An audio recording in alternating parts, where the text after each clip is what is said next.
que está trazendo esperança ainda para 26. Mas de impeachment, senadora? A sua esperança, é de impeachment? Claro, deixa eu falar uma coisa. Isso aí é interessante, a gente já não estava mais contando com isso, não. Esses movimentos de Alexandre, se ficarem confirmados, e essa confirmação pode estar nos documentos que estão lá guardados na sala do Davi Alcolumbre, inadmissível que ele não seja impeachmentado, porque a sociedade vai cobrar, porque nós estamos diante de um escândalo. Sabe por quê? Deixa eu dizer uma coisa para vocês, atenção, eu sempre falei sobre isso. Se confirmada a hipótese de que Moraes tenha solicitado direta ou indiretamente uma vantagem indevida, porque é isso que diz o 317, se busca-se uma vantagem indevida junto a alguém, isso é crime de corrupção passiva. Olá pessoal, sejam bem-vindos. O meu nome é Bruno. Se você gosta e apoia o nosso conteúdo, então deixa o seu like e inscreva-se no canal.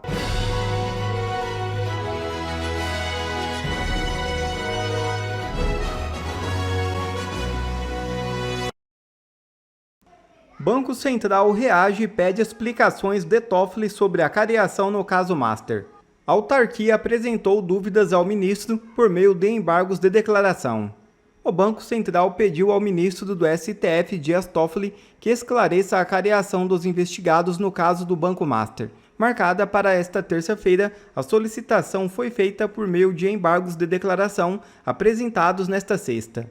Entre as dúvidas da autarquia está se o diretor de fiscalização, Ailton de Aquino Santos, prestará depoimento na condição de acusado ou testemunha. Também quer saber se ele está sendo chamado como representante do Banco Central ou em caráter pessoal. A autarquia ainda indaga quais são os pontos controversos a serem tratados na cariação e qual o motivo de considerá-la tão urgente que precise ser feita durante o recesso judicial. Ou seja, o Banco Central emparedou Dias Toffoli. Levante comece, parlamentares podem suspender recesso para apurar denúncias envolvendo Moraes e Banco Master. É isso mesmo. O senador Magno Malta protocolou nesta sexta-feira ofício no Senado Federal solicitando a suspensão do recesso parlamentar a fim de que o Congresso Nacional promova a apuração pública de fatos considerados graves envolvendo o ministro do Supremo Tribunal Federal, Alexandre de Moraes, e o Banco Master. O documento foi encaminhado ao presidente do Congresso Nacional, senador Davi Alcolumbre, e solicita a adoção imediata de medidas de fiscalização no âmbito da Comissão de Assuntos Econômicos. Segundo o ofício, a iniciativa busca assegurar transparência, legalidade e a preservação da confiança pública nas instituições. No texto, o senador informa a existência de uma representação criminal protocolada junto à Procuradoria-Geral da República, subscrita por Magno Malta e pelos senadores Eduardo Girão e Damares Alves. Então, nós já estamos tendo aí resultados de votação no painel que me anima muito, que está trazendo esperança ainda para 26. Mas de impeachment, senadora? A sua esperança, é de impeachment? Claro, deixa eu falar uma coisa. Isso aí é interessante, a gente já não estava mais contando com isso, não. Esses movimentos de Alexandre, se ficarem confirmados, e essa confirmação pode estar nos documentos que estão lá guardados na sala do Davi Alcolumbre, se ficar comprovado que ele pressionou a Polícia Federal, que ele pressionou o Banco Master, que ele pressionou o Banco Central para beneficiar o Banco Master, é inadmissível que ele não seja impeachmentado, porque a sociedade vai cobrar, porque nós estamos diante de um escândalo. Sabe por quê? Deixa eu dizer uma coisa para vocês, atenção, eu sempre falei sobre isso. Não é poder, é dinheiro. Isso. A gente tem que entender que nós não vamos derrubar a esquerda por ideologia. Esqueçam, gente. Eles têm narrativas para aborto, eles têm narrativa para ideologia de gênero, eles têm narrativa para golpe. Nós só vamos derrubar a esquerda no ponto mais fraco deles. Qual é o ponto mais fraco? Dinheiro. Dinheiro e corrupção. E este episódio do Banco Master pode ser a materialização de tudo que nós estamos falando. Para você ter uma ideia, Luci, eu sou autora de mais de 145 pedidos de informações, requerimentos de informações sobre corrupção neste governo. São inúmeras, gente. Vou dar um exemplo, Correios. Não sei se vocês sabem, está acontecendo dentro do Senado Federal uma mini CPI do Correios. Porque nós temos a CPI, temos a CPMI e nós temos um outro procedimento que nós chamamos de mini CPI, que se chama Proposta de Controle e Fiscalização dos Correios. Vocês não têm ideia o que nós estamos descobrindo de fraude e corrupção nos Correios. Então, todas as estatais nós estamos investigando. Sim. Eu e um time muito querido dentro do Senado, nós estamos todos os dias. Nós estamos olhando licitações, editar de licitação. Nós vamos pegá-los no ponto fraco deles, corrupção.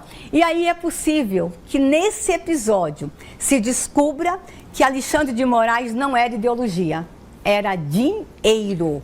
E aí, gente, com certeza, aqueles senadores que são movidos por ideologia, a democracia, vão descobrir que caíram num grande conto, que estavam sendo usados porque o alvo, o objetivo era dinheiro, poder e dinheiro. Ó, um contratinho de 129 milhões.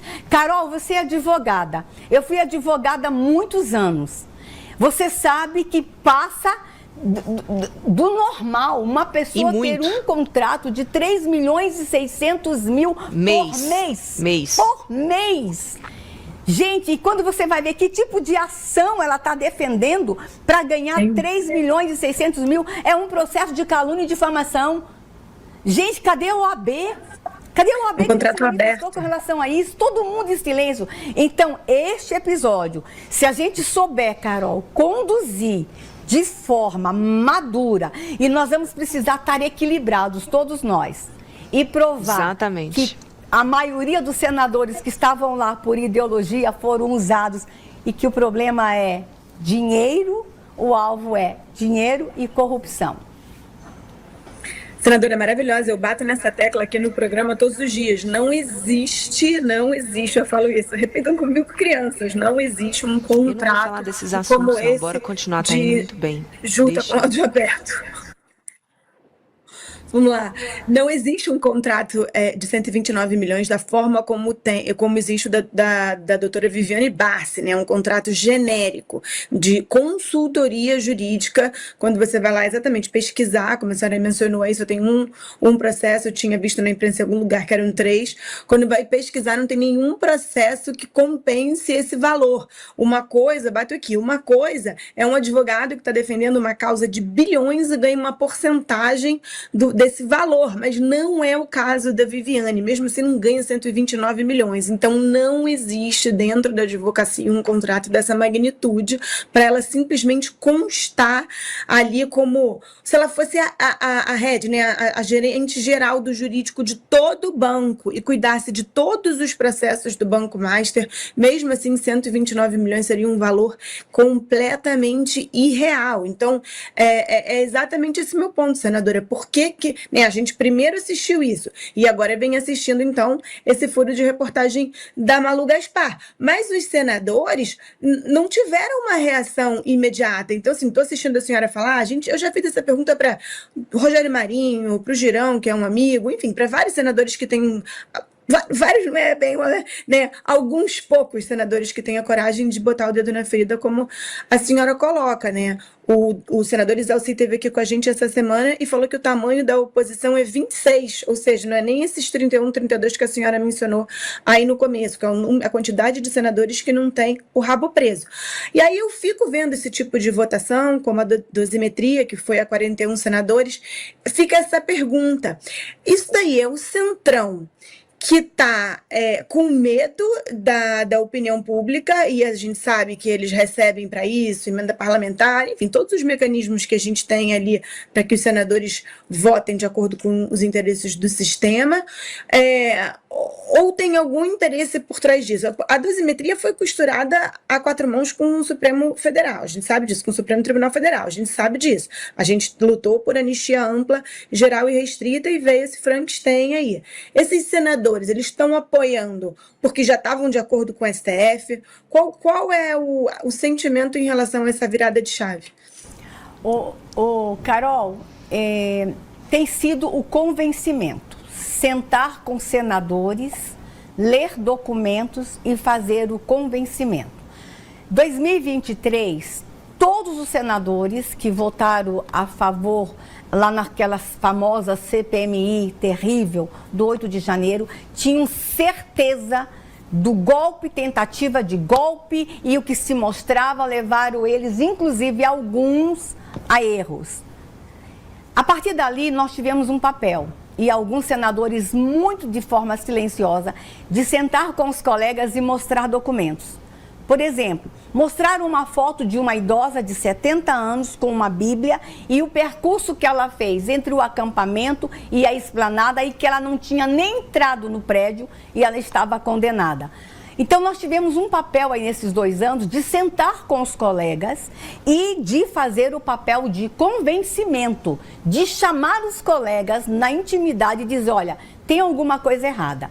Outra coisa também que aconteceu no Senado, Carol, essa turma que eu faço parte de senadores de oposição, nós tomamos como decisão de não ficarmos na tribuna lacrando, gritando, berrando. Parabéns. Nós fomos mais para uma questão técnica. Eu posso fazer um adendo aqui? Eu quero aqui bater palmas, porque é uma crítica que a gente faz muito aqui no programa, senadora, que a oposição adora pegar o vídeo aqui, ó, fulano, desculpa a palavra, é filha da puta.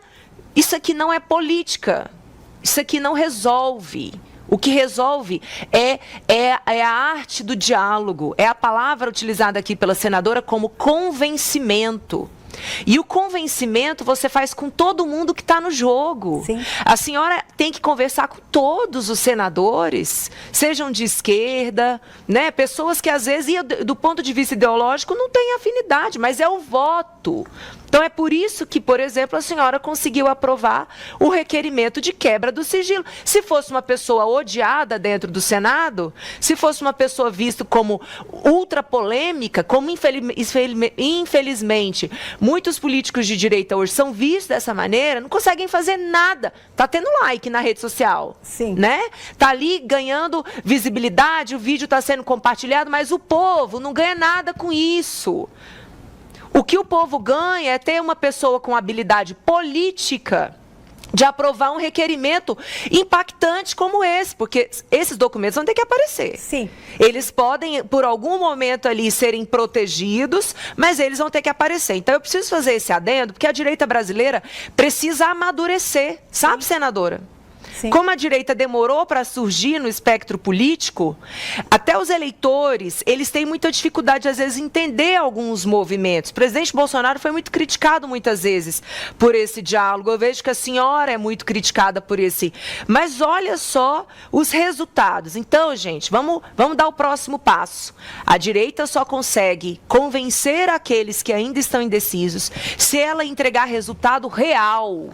A lacração funciona para uma bolha, mas para uma outra parte da sociedade não funciona. É com resultado. Então, eu precisava fazer esse adendo aqui, senador, porque eu acho que a senhora está dando uma aula de como ser uma pessoa, um político de direita que traz resultado real, e nós precisamos reconhecer isso. Carol, deixa eu dar um exemplo, que aí eu acho que vai tranquilizar um pouco o seu coração e tem muito a ver com o que a Lucy falou aqui agora. Marco temporal. É uma matéria que a direita tem ali como uma das prioridades. Como é que nós ganhamos no Senado Federal na votação a semana passada?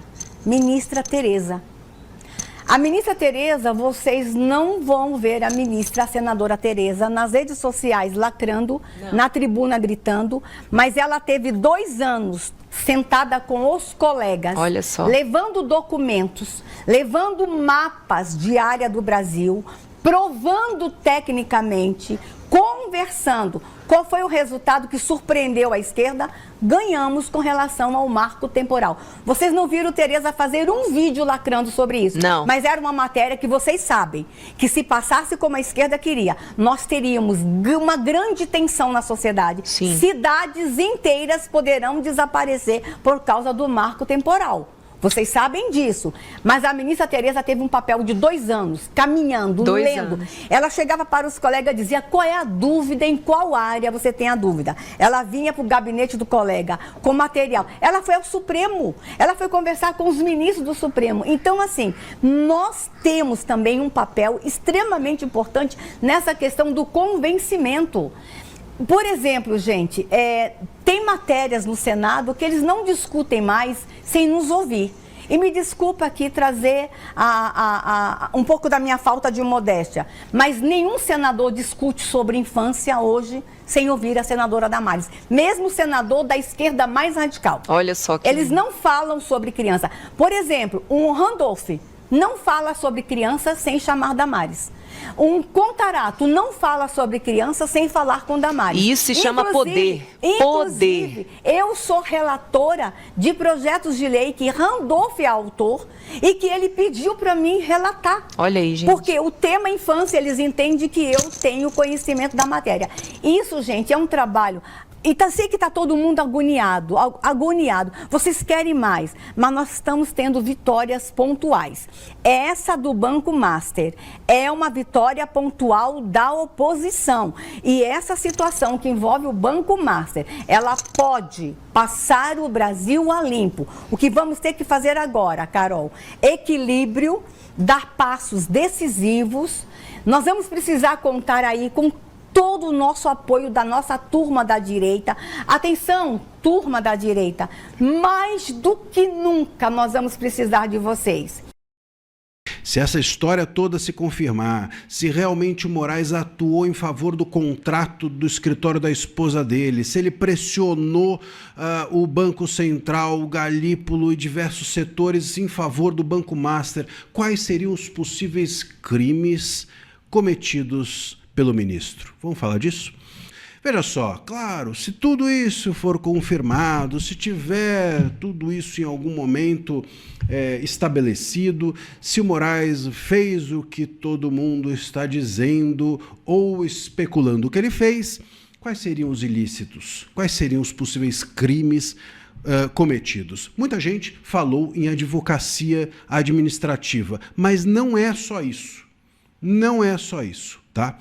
A advocacia administrativa, só para a gente entender, é um crime. É um crime que está estabelecido no Código Penal brasileiro, no 321, e que é típico de servidor público, de agente público, tá? Que vale-se da sua função para defender direta ou indiretamente um interesse privado, seja seu, seja de alguém, seja de um terceiros, perante a administração pública, portanto, perante o Banco Central, perante a Polícia Federal, seja quem for.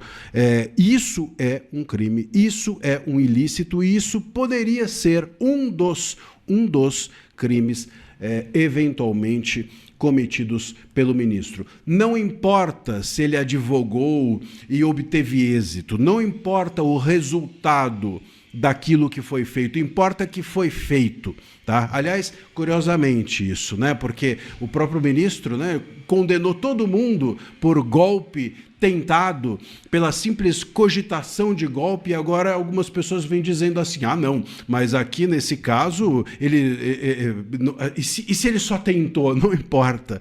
O ilícito, ele existe não em razão do resultado, não se há ou não resultado, mas sim se houve um início de execução. É aquilo que não houve no golpe. No golpe não iniciou-se uma execução e todo mundo foi punido. Agora, se por acaso houve uma atuação tentada, houve o início de uma execução, por exemplo, no contato com essas pessoas, se o ministro contatou para buscar esse interesse privado da sua esposa ou do escritório da sua esposa, não importa se conseguiu ou não, não importa se houve resultado positivo ou não, importa que iniciou-se a execução.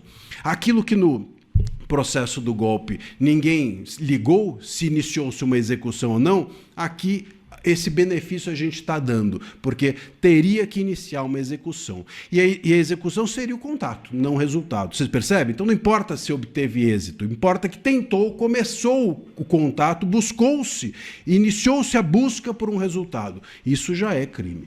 Isso é crime aqui, em qualquer lugar do mundo. Muito bem. Outra possibilidade que também a gente precisa cogitar, e as pessoas têm falado muitíssimo pouco, e eu vou levantar aqui essa bola, é inclusive de corrupção passiva. Esse é um outro possível crime que está no 317 do Código Penal. Repito, a gente está aqui no terreno da especulação.